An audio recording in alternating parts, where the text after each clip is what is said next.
Alright, well we got some people on, we got some hearts going, so I'm going to switch this thing around and show you what I'm up to. Alright, hello! So I have this set up so you can see my cutting board, but it's kind of awkward for me. That's the hard part with these. Just got off work an hour ago. Good, I'm glad. I work from home, so I'm still in like my workout clothes from this morning. Thanks, Jimmy. Thanks so much for sharing. I really appreciate it. Hi from Ohio. Awesome. Look at all these people. Apparently people like spaghetti squash. Alright, so I'm going to jump in and show you. I learned this trick a while ago on Pinterest, and it's just something like when I shared it like a year ago, everyone was like blown away. Because everyone, if you're used to cutting spaghetti squash, I'm getting my leg workout today because I'm like squatting down here. Look at all these people. I love it. Alright, so usually people think about cutting spaghetti squash, and I've got a couple of them here I'm going to cut up. I got these at the farmer's market on Sunday. Getting into squash season. So most people think of cutting it laterally, like lengthwise, down this way, just cutting it in half and sticking it in a pan in the oven, and that works fine, but the only issue with that, yeah, I don't know what you're responding to, but yes, so good. No, I go to the Hillsdale Farmers Market. That's my favorite one. It's a little smaller. PSU one's awesome. It's just huge and busy. Yeah, spaghetti squash is great, and it's a good low-carb pasta substitute, and just, you know, lots of vitamins and minerals. Veggies are always going to be a better bet than grains in that sense. So, you cut it down the middle this way. First of all, you have these two big halves that you're cooking. So it takes like 45 minutes to cook it, which, you know, when you want to get dinner on the table is a little long. You kind of have to plan ahead. Thank you. So, and the other thing too is that the strands inside run like all the way around. So when you cut it down the middle, you get these like half-size strands. So, you know, when you're looking for something, mock applesauce, that's so interesting. I've never heard of that. That's really cool. I can't have apples right now, so that would be really interesting to know how to do. If you email me the recipe, my email is coachcarlysullivan@gmail.com. I'd love to know how to make mock applesauce out of spaghetti squash. So, anyway, you'll have these shorter strands, so if you want like a pasta substitute and something you can twirl your fork around, it's kind of sad. So the right way to do it, and I will warn you, like you need to have a good, sharp, strong knife, especially these squashes are a little smaller, which is nice. If you have a great big squash, this can get a little tricky because they roll around. But what you want to do is cut it, you're going to be cutting it into rings this way. So that way, not only are you going to have smaller pieces that are like 1 inch thick that are going to roast, I'm getting to it, I'm sorry. You're also going to have the strands going the right way around, so they're going to be longer. So a good way to do it, it's kind of hard to just straight like cut through unless maybe you have like a cleaver, is to kind of roll it and cut your knife into it as you roll it, and you'll kind of work your way through. Blend in food processor, add sweetener and apple flavor. I use apple flavored Kool-Aid. Interesting. I don't really do Kool-Aid, but maybe I could come up with something. Alright, so got the end off. And then you want your rings about 1 inch thick. So again, kind of get your knife in, and I just kind of carefully work my way around. You want your fingers out of the way. For sure.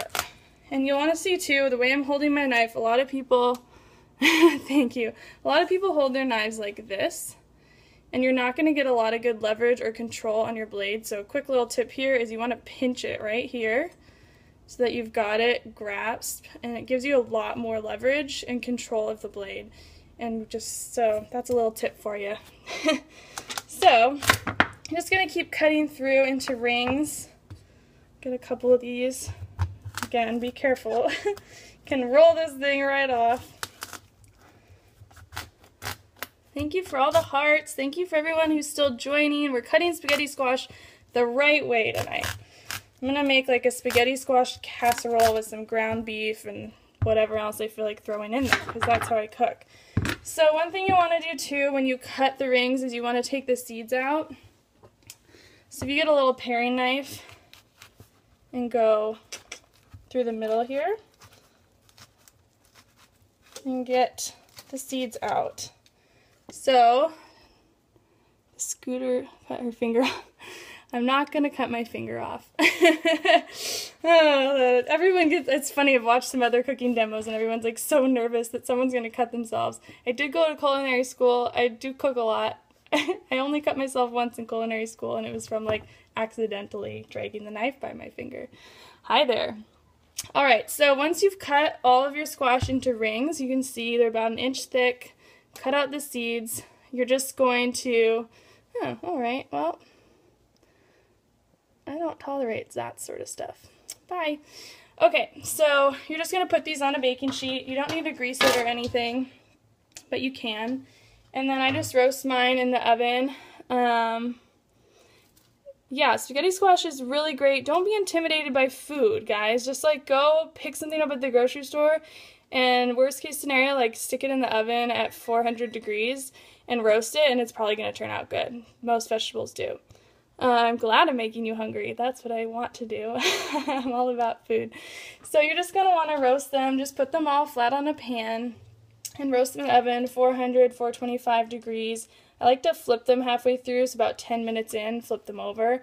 Use some tongs or put a hot mitt on your hand because it's going to be hot. Flip them over and then roast another like 10 or 15 minutes. You just want it to be soft. Like if you push on the ring, you want the strands to sort of be soft and falling apart. And then you know it's cooked. And then let it cool for a few minutes out of the pan, like maybe like 10 minutes before.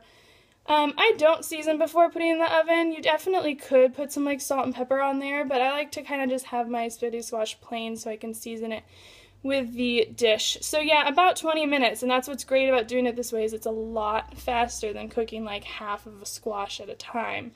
So I really like doing it like that. So yeah, so about 20 minutes roasted. You want it to just be soft to the touch and let it cool a good 10 minutes before you handle it.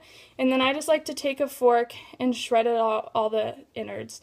But yeah, if you do it when it's too hot, it's like really, really hard. So give yourself some time still.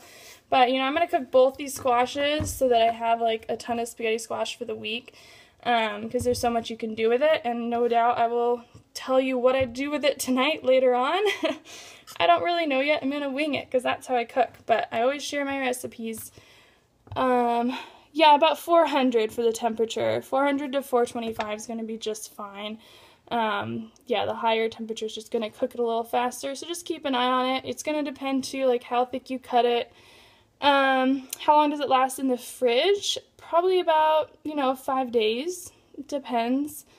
I like to just, I like it with some eggs in the morning. I like to add like chili powder is like my new thing, making like in guacamole. I know that might sound a little weird, but I actually really like the like Mexican flair. You're welcome. Yeah, definitely give it a try. I love spaghetti squash. It's really mild, sort of semi-sweet flavor.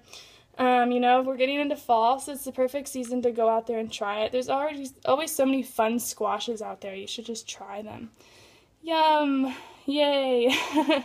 I'm so glad. Alright, so that's my kitchen tip for you guys today. Make sure to follow me for more kitchen tips, nutrition, advice, just healthy living. I'll do some fitness stuff every once in a while. Gets so sweet if you don't eat it right away. Yeah, I don't really usually keep mine around too long. Maybe it does get sweeter as it gets like overly ripe.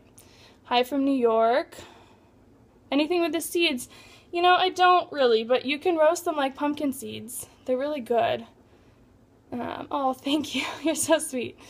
Yeah, you could definitely roast them if you want to not waste them. Left it for an hour. Oh, you mean like just after you cooked it, it got really sweet when you left it out? Grilling squash, I haven't. We just got a grill. We just moved into a house, so we finally have a grill. So maybe I will try grilling squash. That sounds really good. Like pumpkin or delicata squash is my favorite. I am in the Portland, Oregon area.